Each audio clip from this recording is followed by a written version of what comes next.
नमस्कार दोस्तों, स्वागत है आप सभी का ईडीयू स्पार्क में। आज हम जानेंगे कि भारत की आजादी के सपने को साकार करने में गांधी जी का सबसे बड़ा योगदान कैसे रहा। 1915 में दक्षिण अफ्रीका से लौटने के बाद उन्होंने अहिंसा के शस्त्र से अंग्रेजों को भारत से खदेड़ने का बीड़ा उठाया और भारतीय राजनीतिक परिदृश्य को बदल दिया। आइए जानते हैं। महात्मा गांधी भारत के और भारतीय स्वतंत्रता संग्राम के प्रमुख राजनैतिक और आध्यात्मिक नेता थे। गांधी का सबसे प्रमुख योगदान सत्याग्रह की अवधारणा है, जो अहिंसा के सिद्धांत पर आधारित थी। सत्याग्रह के माध्यम से उन्होंने अत्याचार के प्रतिकार के लिए व्यापक सविनय अवज्ञा का प्रचार किया। ये आदर्श पूरे विश्व के लिए प्रेरणा स्रोत बना और कई अन्य नागरिक अधिकार आंदोलनों की नींव बना। गांधी को महात्मा के नाम से सबसे पहले 1915 में राजवैद्य जीवराम कालिदास ने संबोधित किया था। संस्कृत भाषा में महात्मा का अर्थ महान आत्मा होता है।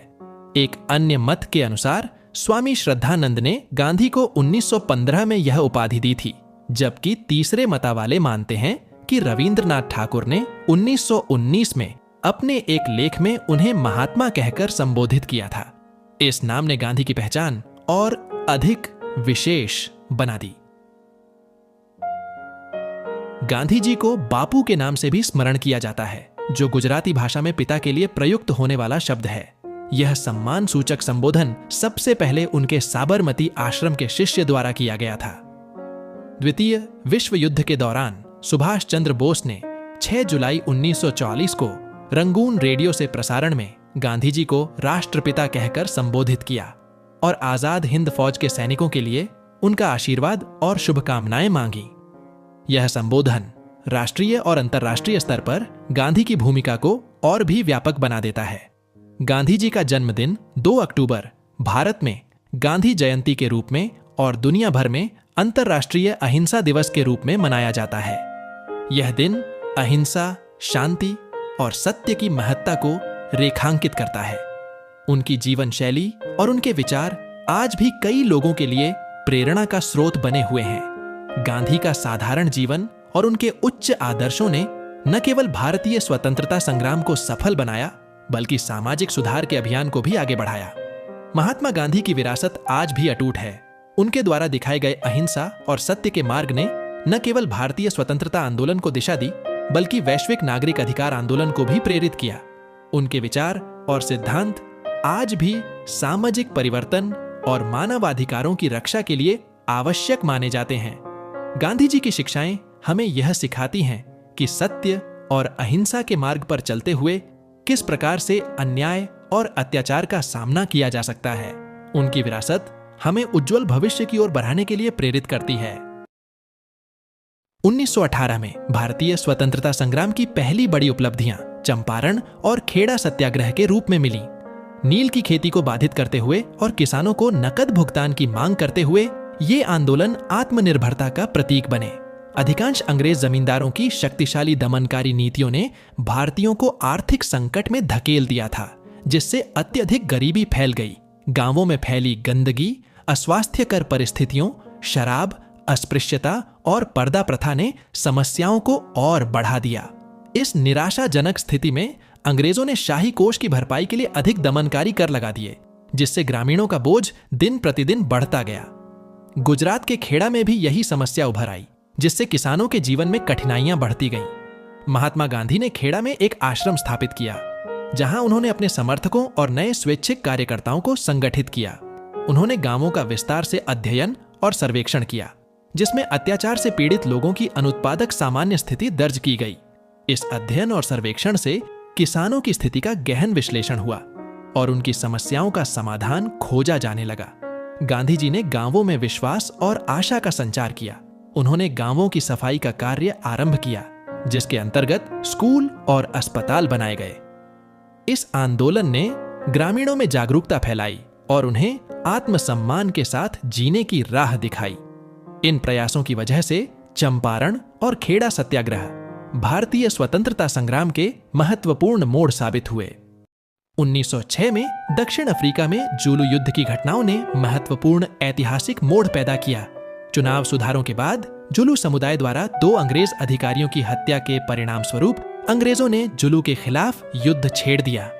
इस संकटपूर्ण समय के दौरान गांधी जी ने भारतीयों को ब्रिटिश सेना में भर्ती करने के लिए प्रेरित किया ताकि वे अपनी नागरिकता के प्रति दावे को मजबूत बना सकें। लेकिन ब्रिटिश अधिकारियों ने उनकी सेना में भारतीयों को शामिल करने से इनकार कर दिया। इसके बावजूद गांधी जी की पहल को आंशिक रूप से मान्यता मिली और भारतीयों को स्वैच्छिक रूप से घायल अंग्रेज सैनिकों को उपचार के लिए स्ट्रेचर पर लाने का कार्य सौंपा गया। गांधी जी ने इस कोर का नेतृत्व करते हुए नेटाल सरकार के अनुरोध पर इसका गठन किया।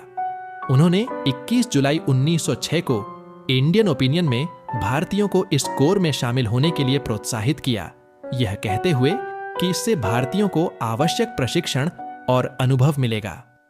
1915 में गांधी जी दक्षिण अफ्रीका से भारत लौट आए।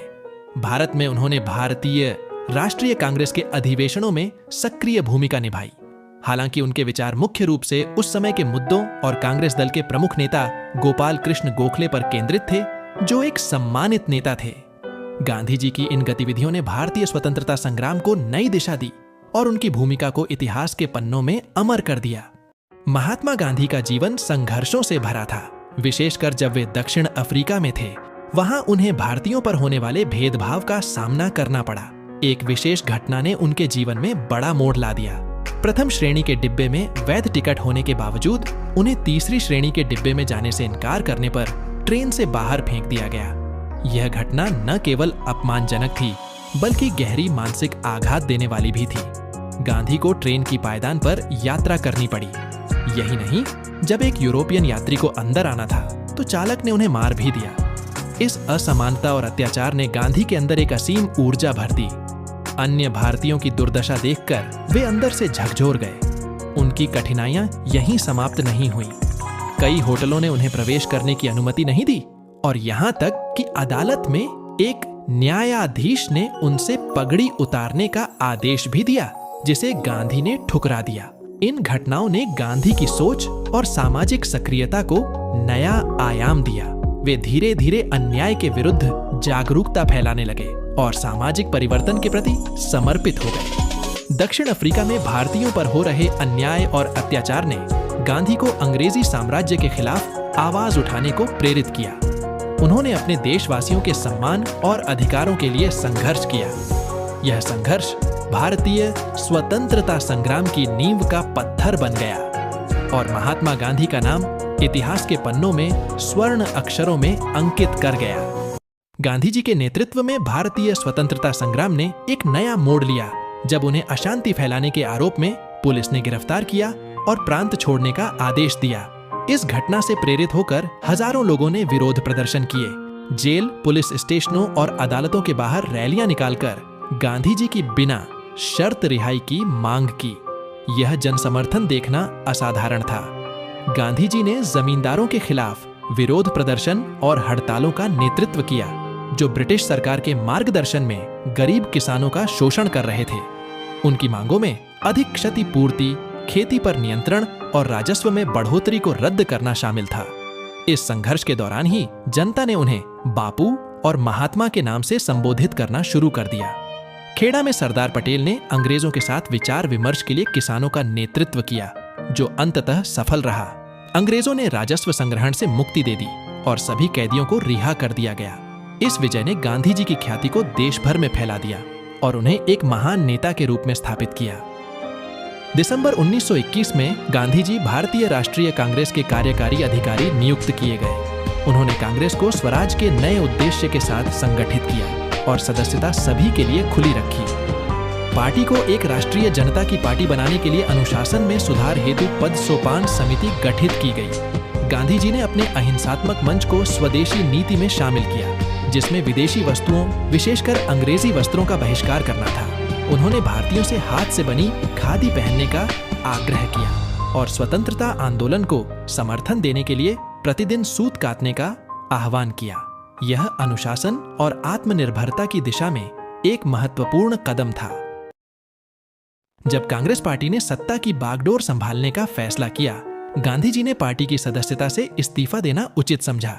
उनके इस निर्णय के पीछे यह भावना थी कि उनके हस्ताक्षर करने से पार्टी को ताकत मिलेगी और विभिन्न विचारधाराओं के लोग एक मंच पर आ सकेंगे। गांधी जी किसी अस्थायी राजनीतिक व्यवस्था का नेतृत्व नहीं करना चाहते थे, जो उनके आदर्शों के खिलाफ हो। गांधी जी ने 1936 में कांग्रेस के लाहौर अधिवेशन और नेहरू प्रेसिडेंसी के साथ भारत लौटने का निर्णय लिया। उनका पूरा ध्यान भारत की आजादी पर केंद्रित था, लेकिन उन्होंने कांग्रेस को समाजवाद अपनाने से नहीं रोका। गांधी जी और सुभाष बोस के बीच मतभेद पैदा हो गए, विशेषकर लोकतंत्र और अहिंसा पर। बोस ने गांधी जी की आलोचनाओं के बावजूद पार्टी का नेतृत्व किया, पर अंततः कांग्रेस छोड़ दी जब गांधी जी के सिद्धांतों को नजरअंदाज किया गया। 1939 में द्वितीय विश्व युद्ध के दौरान गांधी जी ने शुरू में अंग्रेजों का अहिंसात्मक नैतिक समर्थन किया, परंतु कांग्रेस के बाकी नेताओं ने युद्ध में बिना जनता की सलाह के हिस्सेदारी का विरोध किया। सबने सामूहिक रूप से इस्तीफा दे दिया। गांधी जी ने भारत छोड़ो आंदोलन के माध्यम से अंग्रेजों को देश से निकालने की मांग तेज कर दी। यह सबसे स्पष्ट विद्रोह था। 9 अगस्त 1942 को गांधी जी और कांग्रेस कार्यकारिणी के सदस्य गिरफ्तार कर लिए गए। उन्हें पुणे के आंगा खां महल में बंदी रखा गया। जेल में रहते हुए उनका 50 साल पुराना सचिव महादेव देसाई का दिल का दौरा और पत्नी कस्तूरबा गांधी का देहांत हो गया। मलेरिया से पीड़ित होने के बाद गांधी जी को खराब स्वास्थ्य के चलते 6 मई 1924 को रिहा किया गया। राज नहीं चाहता था कि गांधी जी की मृत्यु जेल में हो और देश में आक्रोश फैले। हालांकि भारत छोड़ो आंदोलन को अपने उद्देश्य में आंशिक सफलता ही मिली, लेकिन आंदोलन के निष्ठुर दमन ने 1943 के अंत तक भारत को संगठित कर दिया। युद्ध के अंत में ब्रिटिश ने स्पष्ट संकेत दे दिया कि सत्ता का हस्तांतरण कर उसे भारतीयों के हाथ में सौंप दिया जाएगा। इस समय गांधी जी ने आंदोलन को बंद कर दिया, जिससे कांग्रेसी नेताओं सहित लगभग 100,000 राजनीतिक बंदियों को रिहा कर दिया गया। स्वतंत्रता और भारत के विभाजन की बात करें तो गांधी जी ने 1946 में कांग्रेस को ब्रिटिश कैबिनेट मिशन के प्रस्ताव को ठुकराने का परामर्श दिया। उन्हें मुस्लिम बाहुल्यता वाले प्रांतों के लिए प्रस्तावित समूहीकरण के प्रति गहरा संदेह था और इसे विभाजन के पूर्वाभ्यास के रूप में देखा।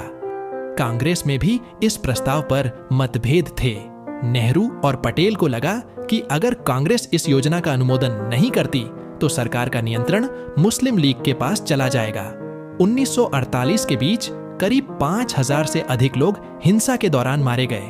गांधी जी किसी भी ऐसी योजना के खिलाफ थे जो भारत को 2 अलग-अलग देशों में विभाजित कर दे। भारत में रहने वाले बहुत से हिंदुओं, सिखों और मुस्लिमों का भारी बहुमत देश के बंटवारे के पक्ष में था। मोहम्मद अली जिन्ना और मुस्लिम लीग के नेताओं ने पश्चिम पंजाब, सिंध, उत्तर पश्चिम सीमांत प्रांत और पूर्वी बंगाल में व्यापक समर्थन प्राप्त किया। हिंदू मुस्लिम लड़ाई को रोकने के लिए ही कांग्रेस नेताओं ने बंटवारे की इस योजना को अपनी मंजूरी दी।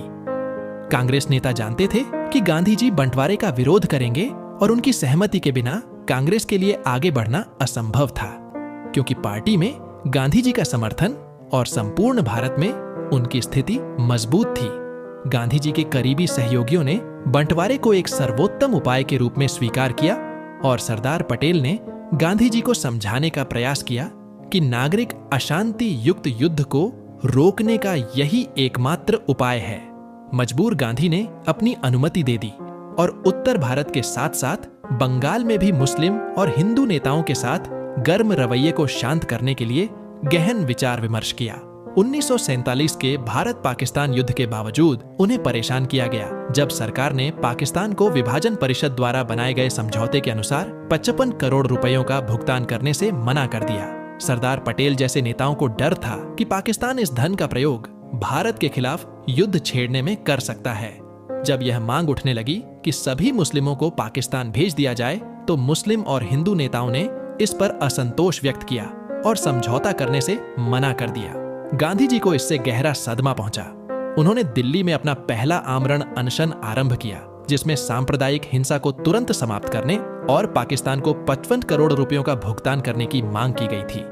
उन्हें डर था कि पाकिस्तान में अस्थिरता और असुरक्षा से भारत के प्रति उनका गुस्सा और बढ़ जाएगा और सीमा पर हिंसा फैल जाएगी। गांधी जी को आगे भी डर था कि हिंदू और मुस्लिम अपनी शत्रुता को फिर से नया कर देंगे और इससे नागरिक युद्ध की आशंका बढ़ सकती है। इन घटनाओं ने स्वतंत्रता और विभाजन की प्रक्रिया को और भी जटिल बना दिया और देश के सामने एक कठिन समय लाया। महात्मा गांधी का भारत आगमन सिर्फ एक घटना नहीं थी, बल्कि एक नई शुरुआत थी। वही शुरुआत जिसने भारत को आजादी की राह पर अग्रसर किया। गांधी जी के अहिंसक आंदोलनों और विचारों ने करोड़ों भारतीयों को एकजुट किया। आज भी उनकी प्रेरणा हमें देश सेवा के लिए प्रेरित करती है। लाइक करें, शेयर करें और चैनल को सब्सक्राइब करें।